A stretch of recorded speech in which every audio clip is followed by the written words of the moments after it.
はい、皆さんこんにちは。竹虎4代目です。さてですね、今日は竹ビッグです。お客様から修理にお願いしたいということで帰ってきたんですけどね、そこはね、もうこんなに大きく壊れてしまってます。この横なんかもね、ずっと横に通っていないといけないひごがもう全部途中で切れてしまって、で、この途中の部分はもう外れてなくなってますよね。ひごが折れてます。ここなんかもひごが折れてなくなってたりとかですね、ここなんかも随分と傷んでます。竹っていうのは丈夫でしなやかで強いんですけど、こうやっぱり力かかるこの横の部分とかね、結構折れたりするんですよね。内巻きっていうのも随分弱っててね、もうここなんかもこうちょっと剥けてしまってね、巻き直さないといけない形になってるんですが、もう随分と古いもので使い込まれてる感じなので、修理っていうかこれだともう編み直しみたいなのかもしれないですけどね、この傷んだカゴがこれからどうなるのか、お楽しみにお待ちいただきたいなというふうに思ってます。ついにビク帰ってきましたよ。なんとか修理が完了した竹ビクです。ここにね、大きな穴開いてました。これ今虎竹でね、竹ひごで全部こう横のね、ひごを全部入れました。ところどころ横ひご結構ね折れてるとこあったんですよ。ここなんかもそうだし、この上なんかもそうですね。口巻きも随分ね傷んでたんですけど、竹のね表皮を薄くへいで磨きのね柔らかい竹を選んで巻いて、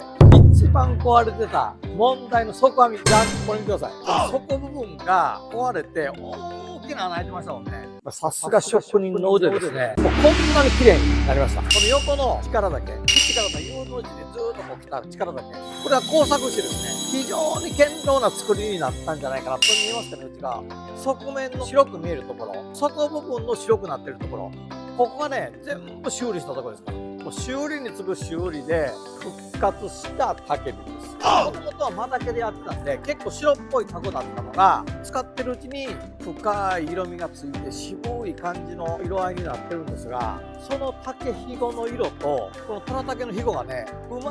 ーくマッチして、なんかこう修理したのか分かんない感じ、また新たな魅力の出たビッグになったんじゃないかなと思いますね。修理したからほんと丈夫なんですよ。これからお客さんのところにお届けしますけど、あっというと思いますよ。一本ですね、太い針金がここに巻きつけられて、くるーっとこう回ってました。口巻きから重たいものを入れた時に、こうそこが抜けないような工夫なんですけど、赤い銅線で取り付けてあります。で、これがこう腰に払って、こういった形で使うもんなんですけど、このビッグがいかにボロボロで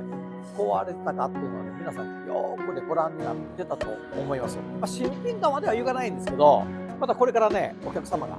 30年、40年、50年、もうゆっくりこう使えるぐらいの強度で耐久性、職人の腕の素晴らしさ、生まれ変わりました。竹っていう素材の加工性の高さですね。今回皆さん改めて